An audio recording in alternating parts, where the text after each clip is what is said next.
So oud is one of my favorite notes, hands down. Though I have only gotten into oud fragrances in the last year or two. So I thought I would rank my ouds from least best to best because there are no bad ouds. I lied, there's quite a lot of bad ouds actually, but from the ouds I own. So at number 5 is a Juice fragrance, which is a local South African fragrance brand. And it's their take on Initio's Oud for Greatness, and it's called Mystic Oud. Now it is a beautiful fragrance, don't get me wrong, but it's at the bottom of my list because I don't really get oud. And I went to go and check on their fragrance list. There isn't really any oud in it, but I thought I'll put it in here because Mystic Oud for Greatness. It smells quite close to the actual Initio Oud for Greatness, that underlying DNA. It's sweet and kind of fruity in a way, though when I want to wear it, I often elevate it by throwing on another oud fragrance, which I'll mention further in the video. Jo Malone's Oud and Bergamot. So this is a beautiful oud fragrance. You definitely get the oud, but the only thing that puts it at the bottom is that it smells a bit like Armaf Club de Nuit, and I guess it would probably smell a little bit like Creed Aventus to a lot of people, and I think I've just smelled that a bit too much, and that's the only reason why it's at the bottom. But when it comes to layering ouds, this is such a simplistic way to add a little bit of a bergamot, so citrusy and oudy kick to a fragrance. The top is Oud Mood. If you had to think of what oud smells like, this feels like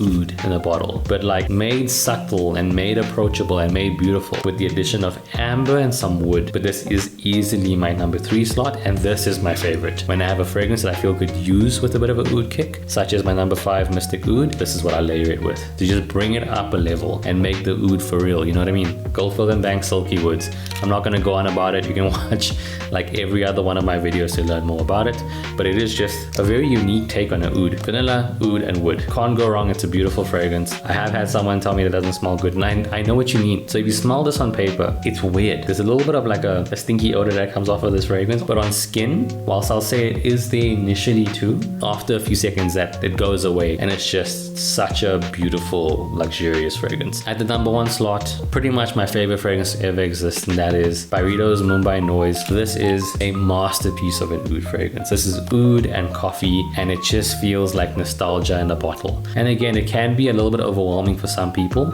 As a starting out oud, I would say it's a kind of sharp and harsh oud, but the dry down is so smooth. This is the fragrance that made me realize I actually really love ouds. So do me a favor, let me know your favorite oud fragrances in the comments below. I need to buy more oud fragrances.